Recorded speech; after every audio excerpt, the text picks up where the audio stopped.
वो कहते हैं ना दोस्तों, निंदा उसी की होती है जो जिंदा है, मरने के बाद तो सिर्फ तारीफ़ें होती हैं। अगर आप भी इसी लत से परेशान हैं, बुराई करने की आदत से, तो ये कहानी आपके लिए है। एक राजा था जो रोज़ाना 100 लोगों को खीर खिलाता था। जो लोग गरीब होते थे, ज़रूरतमंद होते थे, वो उनकी मदद करता था। रोज़ाना उन्हें भोजन कराया करता था।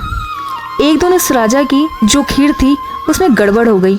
हुआ ये, वो जो हलवाई था वो बर्तन को ढकना ही भूल गया और वहाँ उस रसोई में उस रात सांप आ गया और सांप ने उस भोजन में जहर छोड़ दिया और वो जो खीर बनकर रखी हुई थी वो जहरीली हो गई।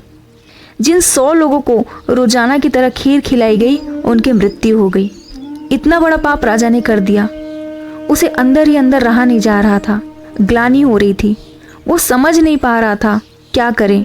आखिर में उसने फैसला ले ही लिया। उसने सोचा वो अपना राजपाट छोड़ देगा और किसी और को उत्तराधिकारी बनाएगा और सब कुछ छोड़कर जंगल में जाके पश्चाताप करेगा कि भगवान मुझे माफ़ कर दो। इसी विचार के साथ में राजा चल दिया। जब वो जंगल की तरफ रवाना हुआ तो शाम होने को आई। रास्ते में एक गांव पड़ा। उसे लगा आज यहीं विश्राम कर लेते हैं। वहाँ चौपाल बैठी हुई थी। उसने चौपाल के लोगों से पूछा, यहाँ कोई ऐसा घर है जहाँ भक्ति करने वाले लोग रहते हैं? तो गांव वालों ने कहा, जी हाँ, एक घर है जहाँ भाई बहन रहते हैं, बहुत भक्ति करते हैं, वहीं रुक जाओ। राजा वहाँ पहुँच गया। उसने उनसे कहा कि मुझे मदद चाहिए, मुझे यहाँ रुकना है आज रात, कल सुबह मैं निकल जाऊँगा। भाई बहन ने उनका स्वागत किया और कहा, आइए ना। जो बहन थी वो रोजाना सुबह जाग करके ध्यान करती थी, ईश्वर की आराधना करती थी। उसके बाद में वो नाश्ता बनाती थी और दिन की रूटीन फॉलो करती थी। अगली सुबह वो जागी, ध्यान में बैठी, लेकिन काफ़ी देर तक नहीं उठी। बहुत समय हो गया। जब वो ध्यान करके उठी तब तक बहुत देर हो चुकी थी। भाई जो था चिढ़ने लगा, गुस्सा करने लगा कि दीदी तुमने क्या कर दिया? हमारे घर में मुसाफिर रुका हुआ है, उसे भोजन करना है, उसे भेजना भी तो है, तुमने इतनी देरी कर दी। तो बहन अपने भाई को बताने लगी, क्या बताऊं, आज ध्यान में ऊपर वाली की सभा लगी हुई थी और ईश्वर जो थे वो फैसला नहीं कर पा रहे थे कि क्या करना है। एक मसला ही ऐसा आ गया था। तो भाई ने पूछा, क्या हो गया? बहन ने बताया कि एक राजा है जिसने 100 लोगों को जहरीली खीर खिला दी और वो सब उसकी गलती से हुआ, भूल से हुआ। अब ईश्वर फैसला नहीं कर पा रहे थे कि ये जो पाप है ये किसको लगेगा, राजा को लगेगा, उस सांप को लगेगा जिसने जहर छोड़ा, या उस हलवाई को लगेगा जिसने बर्तन ढकना भूल गया था।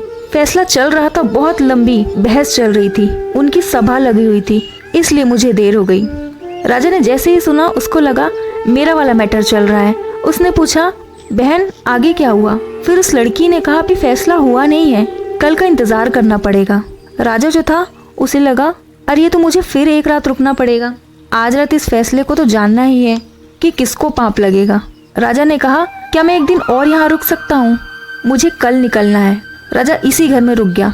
जब लोगों को ये बात चली तो गांव में दिन भर ये चर्चा चलती रही कि गांव में जो आदमी आया है वो मुसाफिर जो कह रहा था कि मुझे भक्ति वाले घर में रुकना है, वो ढोंग कर रहा था। जहाँ उसने देखा कि ऐसे घर में एक सुंदर जवान कन्या रहती है अपने भाई के साथ में, उसकी नीयत फिर गई।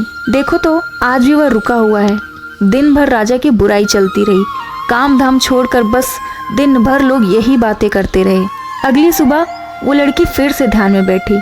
उसका ध्यान खत्म हुआ। राजा ने फटाफट से पूछा, अरे क्या फैसला हुआ, मुझे भी बताओ। लड़की ने कहा, ईश्वर की सभा में ये फैसला हुआ कि जो पाप है वो तो मेरे गांव के चौपाल पर लोग जो बैठते हैं वो बांट कर ले गए। छोटी सी कहानी है, लेकिन यही सिखाती है कि जो लोग निंदा करते हैं, जो बुराई करते हैं, दिन भर गॉसिप में लगे रहते हैं, इसकी बुराई उसकी बुराई, वो दूसरों का पाप भी अपने माथे लेकर के घूम रहे होते हैं। इसलिए हमेशा हमें किसी की भी हो बुराई से बचना चाहिए, क्योंकि भगवान ने ये काम आपको नहीं सौंपा है। भगवान ने जो काम आपको सौंपा है वो आप बखूबी कीजिए। धन्यवाद।